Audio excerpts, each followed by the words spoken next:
Welcome to Home Means. I'm your host, Heather Brown, and this is a place where we uncover the real stories behind the people who make our state extraordinary. From unforgettable adventures to everyday moments that shape us, this podcast is all about the voices, the faces, and the experiences that make Nevada truly unique. Let's dive in and get to the heart of what home means. Today I'm excited to welcome, on another episode of Home Means, the mayor of Las Vegas, Mayor Shelley Berkley. Thank you so much for being on the podcast. It's a pleasure to be here with you. I'm just absolutely delighted. We have known each other for a long Long time. I have definitely idolized your career and have been very lucky to call you a friend all these years and a mentor. Well, let me say this. It's a mutual admiration. I'm very, very proud of you, and I'm delighted that you are making such an impact on our community. Thank you. That does mean a lot to me, and I think we share this. This community means a lot to both of us. Yes, it does. It's such a special place, and being able to just be a small part of it and tell its history really means a lot to me, and it's an absolute honor to get you to tell your history because it's a big part of who we are today. Well, I'm delighted to be here with you, and whatever you have to ask, what I don't know, I make up anyway, so go right ahead. Perfect. It will be a lively conversation, I'm sure.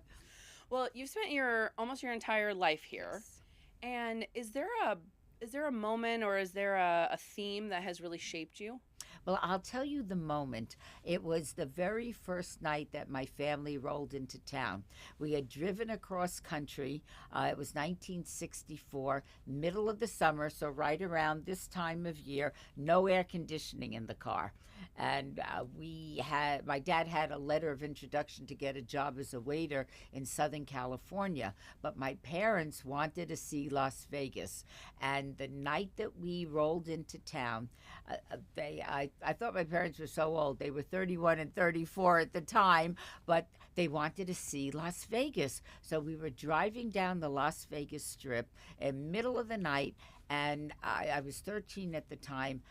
I thought I died and went to heaven. I had never, ever seen a street like that in my life.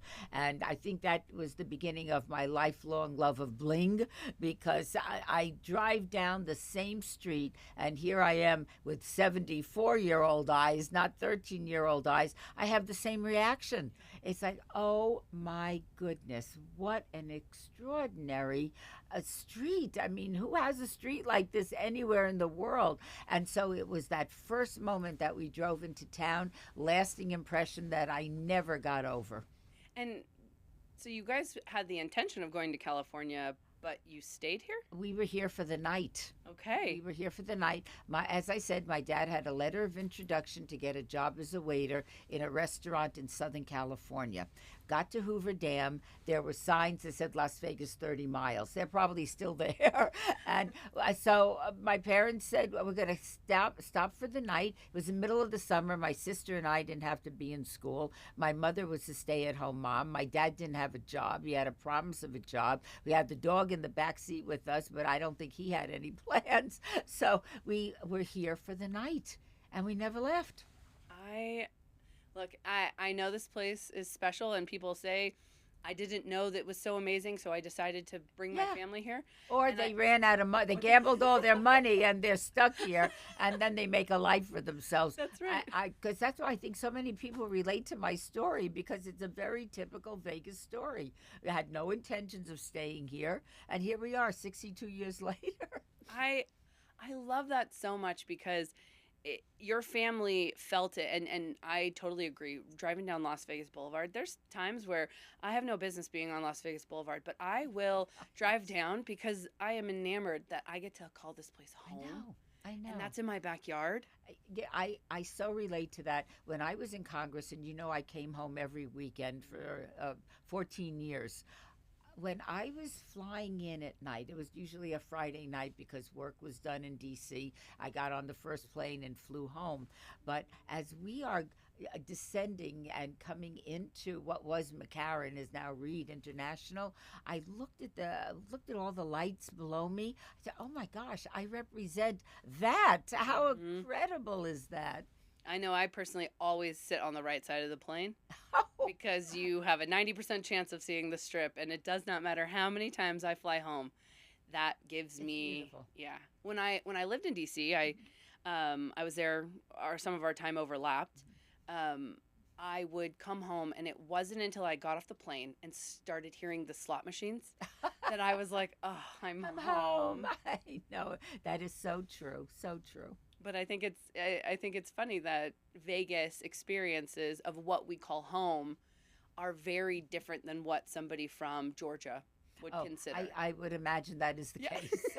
And, I would go back to DC after the weekend and try to explain to people what I had done during the weekend. It was impossible to describe to anybody. Oh, yes, I saw, I was. Um, I caught Barbara Streisand, and then I was at a gala, and Liberace showed up, and people look at me like I was absolutely crazy. But the reality is that was a weekend at home. If you're the congressperson from Las Vegas, that's what you experience. Very different than most everybody else in DC. That's right. But I actually think that's what makes us so special, I think is so. because that is a unique experience for most, and it is a typical Tuesday for us. Right, you're 100% right. I want to kind of go back. So you've worked in the legal and business fields, and you were a major player during the time of significant growth and change. Yes, Um, which is continuing to this day. this is not the Vegas I knew just coming home a few years ago, let alone what I grew up in. So I can only imagine what you have seen, and we're definitely going to go through all that. But what did you learn about kind of the city's power structure during those years? Well, it's funny, yeah, you should mention that because from a very early age, I wanted to be a part of it. Obviously, very male dominated, and there was one industry. There still is a predominant industry, the gaming industry, where there were very few, and especially when I was growing up, no women in gaming. It just women were cocktail waitresses and showgirls, and the men were the bosses and the executives. And as time went on, that started to change.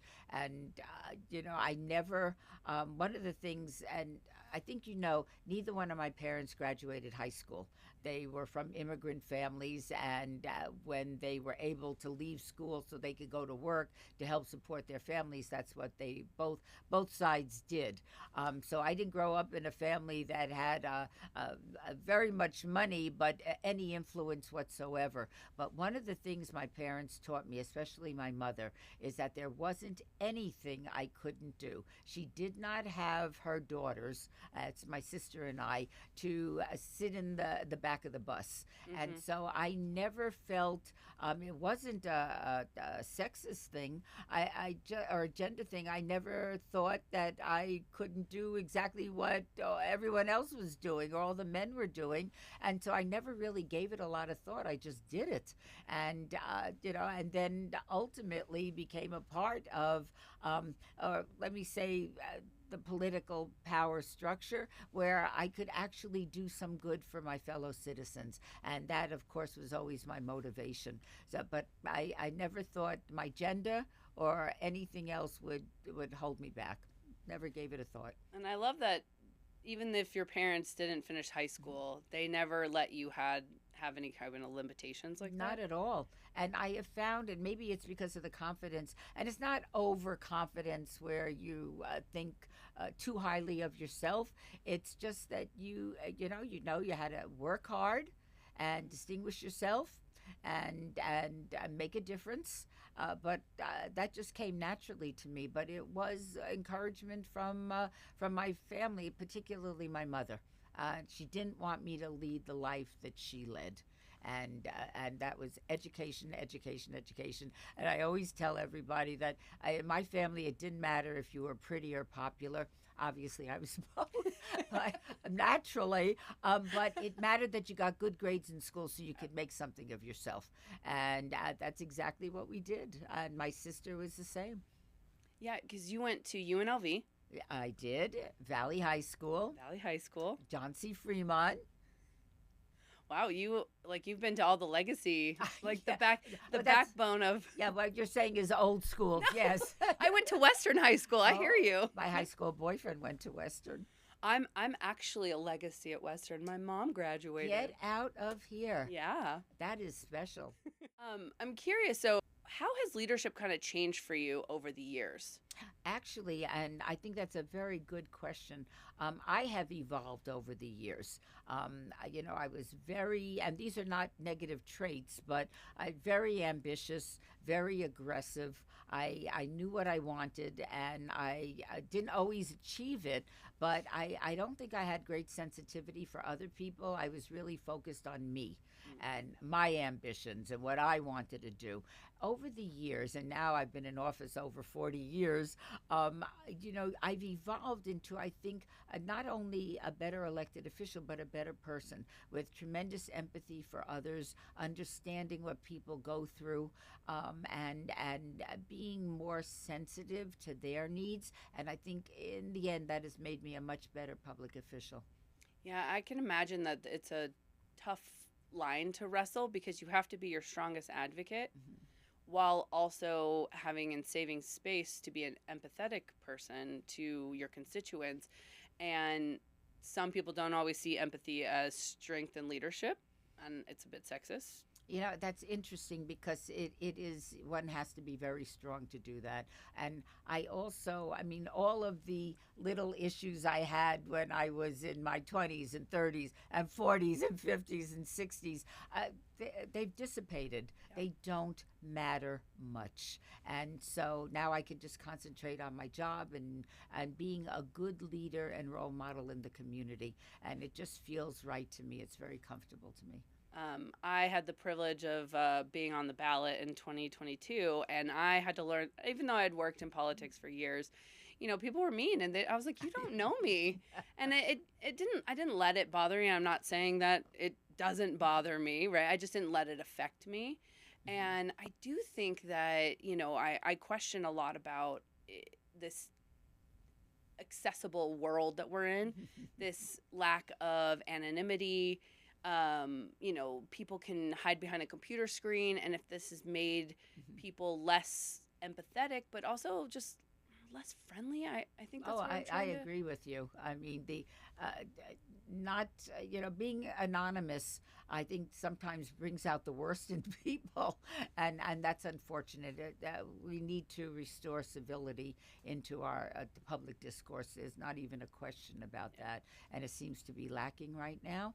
But I'm very comfortable where I am, and I feel good about, certainly good about the city, but good about my leadership abilities too. And that's a long time coming.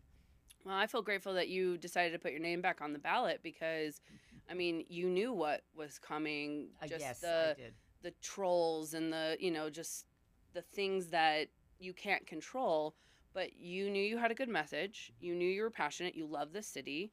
At your core, you are Las Vegas. That's why I wore this bling in And I'm honor of loving you. it. This morning when I was getting ready, I was like, oh, I have to. Oh, I wish I had. Yeah, I'm agreeing with everything that you're saying. When I was at Toro and I absolutely loved it. It was, I mean, being able to educate the next generation of healthcare providers for the state is a pretty rewarding opportunity, and so I loved it. But I knew that I loved public service more. And this is my last hurrah. There are no other offices to run for. I will be quite done when I'm no longer mayor. But I thought, what a wonderful way to end a legacy career. And just on the local level, which I had never worked on the local level before. And I just find, I love it. It's rewarding, it's fun. You could actually see the results of your work in real time. And so I'm very happy with this role, and just delighted that I made this decision. And you are right, it wasn't a snap thing. Oh, I think I'll be mayor tomorrow. I went back and forth for several months because I knew exactly what it would take to be a good mayor. and it's a 24/7 job. You're always in the public eye, and you have to be ready for that. And if you are not ready, or you don't love people and you don't love this community, probably not the right job to run for. But for me, it just fit perfectly, especially at my time of life. I often, I've worked in economic development for a few years, and I tell people, we have, we've grown so quickly that we really needed to focus on infrastructure, roads, making sure we had enough schools to do it. But now we got to fill in the things that will make us now we have to go back and fill in the healthcare and the ancillary things that make us a thriving community so we can bring in these big jobs. And so, you've been a big advocate for education, and I'm curious where you see, obviously there's a national sentiment that's making education not necessarily a top priority, but we know that it changes lives, and we know education isn't just a 4-year institution. Right. It's micro-credentialing, it's certification, it's apprenticeships, it's anything post high school that will give you a better leg up in your career and future trajectory. So that's coming from a regent. Of course. Look, there's truth, and I think we both have experienced this in our personal lives. I mean, a good education not only changes your life, it changes the trajectory of your family. Again, first person in my family to go to college. Was there any question that my children weren't going to graduate from college and go beyond that? No, of course not, because it became commonplace in one generation.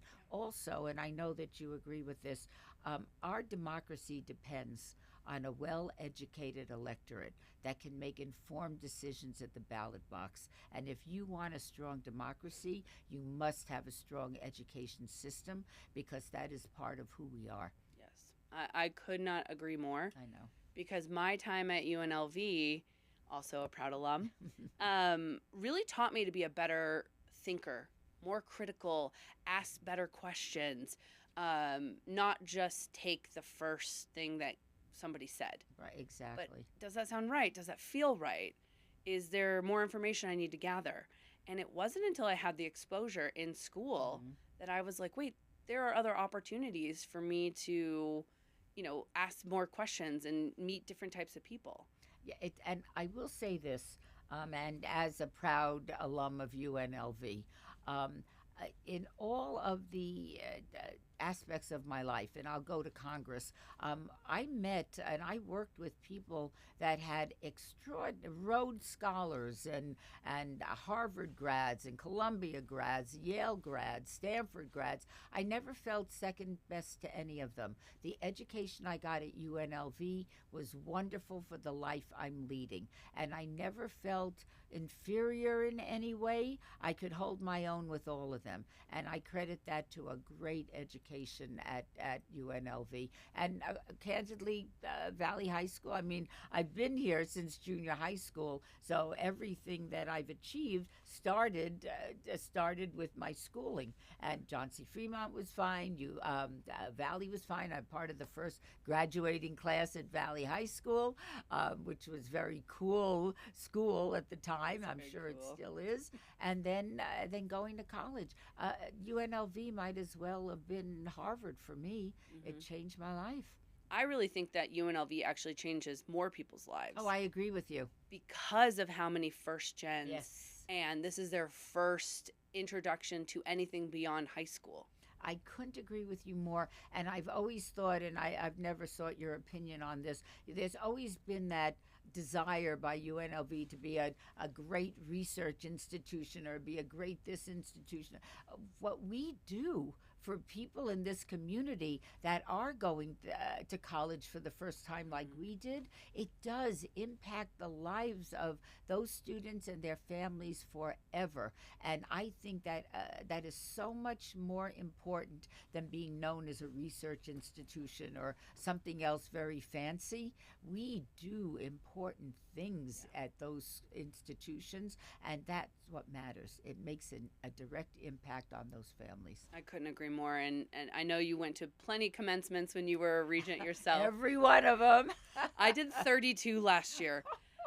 It was a lot. Yes, it is. But it was a lot, but every single one of those was unique and Yes. special. And Yes. my favorite thing to do, some of the institutions will call out the first gen students and have them stand up. And to see that, and I get teary eyed thinking about it, because the audience erupts. Because that just tells Yeah. me that those couple hundred students that stood up, I've got 4,000 people standing in the audience. Yeah. They've just now uplifted their entire families. And I want to cry thinking about it, because it That's really great. is that higher ed is the workforce bloodline for our economic future. And we are showing that we are uplifting families by that one person getting a degree. I so agree, and I could not have said that better. Yeah, that's exactly correct. Yeah, I really appreciate your passion for education, because this is why I ran for regent, is because, when I was a student, I just didn't feel like the regents were listening, and it was just going through the motions. And I was like, I am a student that wants to be part of this. I'm telling you that it is harder for me than it was for you. Mhm. Me graduating in 2008 was arguably the worst time in like a while to graduate, right? I'm not going to say history, because, we've had some wars, but not a great time to No, graduate. not a great time. But it was just a checkbox, because I got a degree, they conferred my certificate, and I moved on. And it's like, I was not prepared for the real world. And so I am just really proud that we are changing that, and we are making sure that there's financial literacy classes, that they have micro-credentialing that can really hone in on their skills, Yes. that we're honoring student athletes for all their extra time, that we're valuing apprenticeships, that 2-year degrees are just as important to you and your future trajectory than a 4-year degree. Yeah, I agree with you wholeheartedly. I'm doing my best to try and change that rhetoric, because not everybody, you cannot fit a square peg into a round hole for every single person. And this Exactly. community is a perfect test bed of that. You only have 35% of residents that have higher ed credentialing. Yep. So why are we telling everyone that it is the most important thing? It is important, but it's not the most important. So let's get them other ways to get additional certifications and trainings. I and stuff. agree 100% with you. Yeah, I mean, and it feels like a no-brainer, but I also feel like it is a new way of thinking, and I just appreciate that people are embracing it. And I'm seeing a change also. People are thinking differently, and I think that's very positive for our future.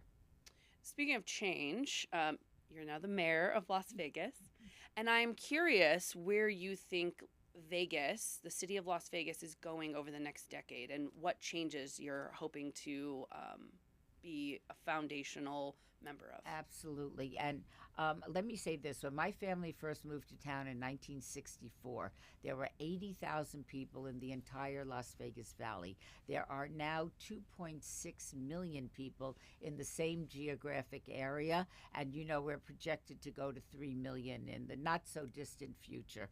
I think the next decade is going to be explosive and transformational in the city of Las Vegas, and I suspect all of southern Nevada. Our population will continue to grow. Now, some people don't like that, but it is inevitable.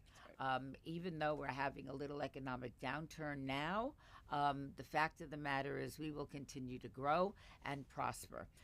We are dealing with a lot of growth-related issues, and I would rather be dealing with our prior success and catching up with that success than worrying that I'm losing population and losing my tax base. And I met with a group of mayors last week, actually, in New York. The Bloomberg Foundation has this program where they invited 47 mayors from around the globe to convene in New York for 3 days to discuss issues and where we're going and how we're getting there. And there were mayors that are their communities are shrinking, their tax base is shrinking, they're having trouble finding funds for public safety and fire and roads. That's not our problem. We have problems and challenges, but they are all growth related. So we're catching up with our growth. So that means better transportation. And I know everybody complains about every road. I only wish I had invested in orange cones. I would be a fabulously wealthy woman right now, but I didn't. You mean our state flower? Our state flower, yes. perfect. And it is. I'm driving. When people complain to me, I go, "How do you think I go to work by helicopter?" I'm stuck in the same traffic That's jams right. that everybody else is, and it is very annoying. But when it's finished, it's going to be great, and we need it because we're moving out. City of Las Vegas is now really hitting its boundaries, and we're petitioning the BLM to get more land so we can continue to grow. So those are issues that just are transportation, healthcare. Our healthcare system isn't big enough to service the number of people that we have here.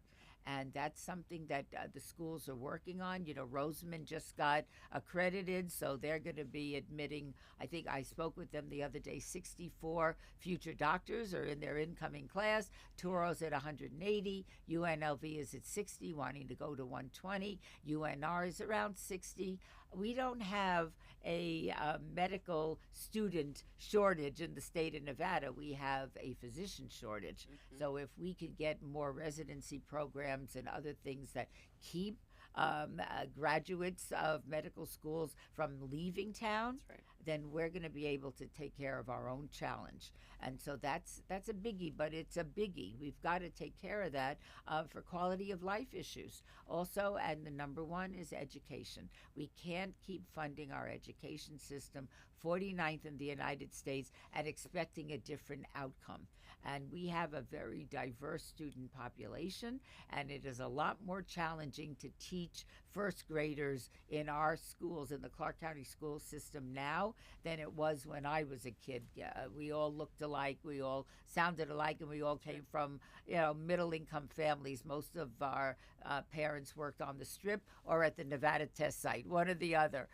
Now things have diversified dramatically, and it's only going to get better. I suspect, we're getting the A's. We were at the groundbreaking, and that's going to bring in a lot more business, a lot more tourists, and a lot more population. I believe in the next 5 years we're going to have an MBA team here, and that's going to be more tourists, more service jobs that are going to be available, more construction jobs, and with that comes doctors and lawyers and architects and developers and everything you need to build a city. And we are in the process of doing that right now. So I believe our future is better than rosy. It's exciting. I always think, and I think you know me well enough, my thoughts now are, what is this community going to be like when my grandchildren are adults? Yeah. What will keep them here? What do they need for their quality of life and to raise their own families, who I will never know? But I know they're coming. I've got 5 grandchildren now, and they're little. My oldest is 8, Yeah. and they go down to 12 weeks old. Oh my And goodness. so, yeah, just had another grandbaby. I want to make this town something that my kids wouldn't even dream of leaving, and my grandkids would not leave, because this is the place to be.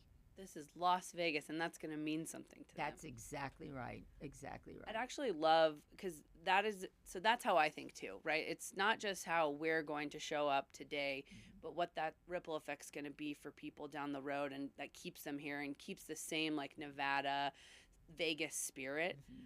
How would you advise younger people, maybe college age, even high school students, to be involved in this future trajectory of Las Vegas? Well, I was thinking about this question earlier, and the fact is, I would use myself as an example. Look, get involved in all your school activities. I mean, I was in student government. I played the clarinet in our high school band. Just be a part of your community. And I was very active in my synagogue, all the Jewish youth groups. I have friends now that I knew when I was 14 and 15 years old. And so start with what you know, and then branch out. And then, of course, when I was a high school student, I became politically active. And that, I know you'll appreciate this, 1968. I I was a high school senior at Valley, and I just became enamored with the political process. And I was walking precincts for two young guys that were running for the Nevada State Assembly, a young guy named Dick Bryan and another guy named Harry Reid. And I walked precincts for those guys like crazy and loved it. I was just so much fun. And so that's where I got my start. What I do want to say, and this is why I love Nevada, 30 years later, when I was running for Congress, both of them and their wives were walking precincts for me. Where does that happen? No, that's a special part. Doesn't happen. That is special, unique only to Nevada, 100%. I know it. It's not, and there wasn't that 30-year gap between me walking for them. I mean, I knew them since I was a teenager, and they were people that I admired and emulated and wanted to be like, and turned out I did. It was great. Obviously, you've had a very long career, and you've started off in college volunteering, but at some point you decided, I'm going to put my name on the ballot and not just vote. What advice would you give your younger self before you started running? That you explained that you have learned so much over the years. What is one thing that people who are thinking about running for office need to know? Well, I think it's very important to do it. You know, if you care enough, if you want to do it, if you're doing it for the right reasons, and I counsel people all the time that are wanting to run for office for the first time, and they always seem to beat a path to my door, and I'm thrilled to talk to them. But it's, if you're running because you think there's fame and fortune in this, think again, because that is simply not the case. But if you care about your fellow citizens and you want to make an impact and a difference, by all means, go for it. And again, it's not on on a wing and a prayer. I mean, there's an organization to running for office if you want to be successful. There's fundraising, there's getting volunteers, there's honing your message, there's a plan and a method to do this, and also timing is everything. If I ran for the Nevada State Assembly in 1982 because it was an open seat and I was living in the district. And so it seemed, even though I was pregnant, so people might think it wasn't the ideal time for me. The reality is, politically, it was. I'd rather run in an open seat, don't want to run against an incumbent. If there's an incumbent of your party, and in particular, I would certainly think twice about going against somebody that is already holding the seat. So it's timing. And it's laying the foundation for a successful campaign. And that doesn't mean, look, I've won elections, a lot of them, I've lost elections. And you learn from each experience, but it's not, if you think this is just a walk in the park and, you're going to go up to the assembly and meet all these important people, think again. Because I say to so many people, before you run for office, make sure that you're financially stable, because there's a lot of temptation out there, and make sure that you yourself are solid, because if not, there's going to be a time, even if you win this election, eventually you're going to lose an election or not be in office. That's and then you're going to find, I have nothing. Right. I don't have a profession. I don't really have friends. I have people that, were very nice to me because I was in office. And a lot of times when you're first getting into this, you make the mistake of thinking all of these people love you. They may love you. And that doesn't mean that they're not nice people. But when you're out of office, they're going to love your successor. I can promise you that. And so just make sure you are a whole person before you start giving parts of yourself out to others. I really love that, because I don't think people talk about the personal sacrifices. And I think you said it best. If you are successful, eventually that success will run its course, or one way or another, you're going to be out of office. And you have to be okay with that person. You have to be able to look at yourself in the mirror and be okay with that. Yeah. Yeah, I think And that's be ready to move on with your life. yeah. I mean, if this is what, right out of school or even before school, and you're lucky enough to win the election, what happens when you're not in office anymore? Yeah. You've got no profession, you're not educated, and there you are. Not a good place to be. No, I think that's such good advice. And I think it's also good. And again, that I had very little, but the reality is I did have a foundation though, so I knew I was going to be okay. If I lost an election, I could always go back to being an attorney, which isn't the worst thing in the world. But if you are not solid, there are temptations out there, and you're going to find yourself, thinking that that's your life. That's not your life. That is your donors' lives. And so to be able to work with people and as equals is a very important thing and a very liberating thing also. No, I think that's just incredibly solid advice for anybody who is, thinking about running for office, because we do want different opinions, different voices, different, people in office, but they also have to be right. Yep, agreed. Yeah. And I think, timing, that's the most important thing, because people will try and force it. Either it's not right for them, not right in the cycle. Timing is everything. Yeah, that's wonderful. Well, one of my last questions is, what are you most excited for the city of Las Vegas? I can't wait 10 years from now when I look back at my service as mayor and see all the remarkable changes and development and taking this community to the next level, where we're not struggling with healthcare, we're not struggling to educate our kids, and really having a community that is not only great, but it's transformative. How cool is that? And there's no reason that Las Vegas can't attain that designation of being a transformational city.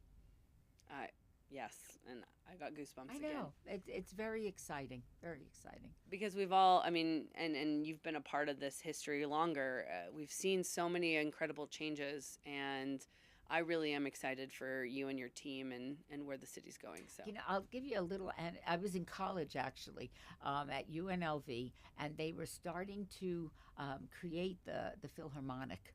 Now, in other established cities like San Francisco, Los Angeles, New York, Chicago, you have to wait generations before they invite you to be a member of the Philharmonic Board or the Ballet Board or any of these things. But here I was, a college senior, and they asked me if I wanted to sit on the Philharmonic Board. Oh my goodness gracious, the opportunities we have here, and we just kind of take for granted. I mean, there's so much you can do on the ground floor and work your way up. And I know you did that, I did that. And I'm not sure I would want to start at the top, because you would miss so much of the richness of the experience getting there that I think you would lose something. I totally agree. And I tell people this all the time. We are a city that is innovative to our core, and we are willing to take chances on people who are willing to show up and do the work. It is not that's not how that's not how it's done here. We don't know who you are. No, if you are willing to do the work, Exactly. we'll accept you. Yeah, and people ask also, a lot, well, how do I get involved in politics? Volunteer. Go into one of the campaign headquarters of a candidate that you like. Volunteer, they're going to love you. Imagine somebody walking in and asking to help. Oh my gosh. That's how you and I met. Exactly That's right. exactly how we met. Exactly. So I think there's a lot of opportunity here, and it doesn't mean that we have homeless issues, we have animal issues. We have a lot of issues. I don't want to sugarcoat anything, but they're all solvable, and we can do this, and we can do it together. Especially with the right leaders in charge. Oh, well, thank you very much for that. I'd love to get into some rapid fire. Oh, okay. What is your favorite local restaurant? Well, all right, rapidly, I can't make a decision. Every restaurant in downtown Las Vegas and at Tivoli and every other place is so spectacular. This is like the food capital of the world, and I'm a foodie. So we eat out almost every night. I mean, I used to cook at home. Oh, those days are gone forever. But we eat out almost every evening. There's so many extraordinary restaurants of every variety in the world that I just invite people. I did a restaurant crawl about a month ago at Tivoli Village in Summerlin. Oh my God, every restaurant we ate at was spectacular. Same thing downtown. Start at the beginning of Main Street and work your way down. Oh my gosh, that is going to be a culinary explosion of flavors. It's really good. I can't give you an answer. No, and I wouldn't expect you to pick one as the mayor, because that is a great answer. I have experienced many of them, and I totally agree with you. What is a must-visit spot for newcomers? Mob Museum. Yes. That is something that is amazing. Best outdoor activity. I haven't been outdoors in 50 years, Heather. How do I know what's going on out there? I'm too busy. There's nature out there. It's there. Nature. Just trust me on it. I'm sure it's wonderful. That's very funny. Look, Mount Charleston is great. I mean, there's a million wonderful places. But for me, I'll stay indoors. Yes, I don't blame you. It's hot out there. It's hot out there. What's a hidden gem in Southern Nevada? Oh, my gosh. So many hidden gems. Neon Museum. It's great. I love taking people there. I know. It's very exciting. Do you have a go-to coffee shop? You know, from years gone by when I was a young attorney, we all used to gather at the coffee pub. And so I would say the coffee pub. But again, there's so many little spots downtown that are just opening, and just take your pick. I would recommend a number of them, but find out for yourself. But they're great. Yeah, that's a great. What is your favorite place to unwind when you're not at all these wonderful events? I'm mostly at wonderful events, but I would say on my family room couch where I could just sit down, most comfortable couch in the world, and just turn on the TV and veg. I love that. Yeah, it's great. What do you think is the best view in the city? Best view from the mayor's balcony, and I'm not exaggerating. I could see the entire city from my balcony. But in addition to that, if you go to Oscar's Steakhouse at the Plaza, just look out the giant windowed restaurant. You look at Fremont Street; it's just fabulous. Go to Circa, the Legacy Club. Now that is a great view because you're much further up. So there's a lot of places in town. But if you're ever at the City Hall and want to come to the mayor's balcony, be my guest. That sounds wonderful. What's your favorite thing to do on the weekend? We are out a lot. I'm doing 12-hour days and 7-day weeks still. It's slowed down a little since when I first got in, but I'm pretty busy. But one of the things that my husband and I love the most, grabbing a dinner at a local restaurant and then going to see a movie. And then just, relaxing, putting our feet up, and just enjoying a movie and some time alone together. I love that. What is one must-have experience for visitors? Oh, my goodness. There's so many. Look, there's the fireworks at the plaza every Friday evening at 9:15. That's fun. Again, I would recommend the Mob Museum is a hoot and a half. I took my whole family for a tour and dinner about 2 months ago. They had the time of their lives. I mean, we drank moonshine. 4 different flavors of moonshine. Who knew? That was terrific. Neon Museum, as we talked about earlier, just really fabulous. And the Springs Preserve. It's a great place to be. A lot of wonderful places in town. I do think people forget about the Springs Preserve, but it's magical. It is magical. And my last question. What is the most underrated perk of living in the city of Las Vegas? You could still eat until you pass out. For a relatively inexpensive amount at the hotel buffets. That is so cool. I just, it's been a while since I've done that. Yeah. But oh boy. And little things that we take for granted. The airport is practically down the street. I mean, for so many, Denver, New York, you got to drive for hours before you get to the airport. It's right in our backyard. And again, shopping centers, this is a great perk. You want to go shopping? There are so many town square down by Las Vegas Boulevard, but up there downtown Summerlin, wonderful place to shop. Tivoli Village. I mean, everything is right there, like a walk away. So that's a pretty good perk too, and we take it for granted, especially those of us that grew up here. That I'm going to go shopping. I'll go to the Fashion Show Mall, or I'll go to the Boulevard, or wherever.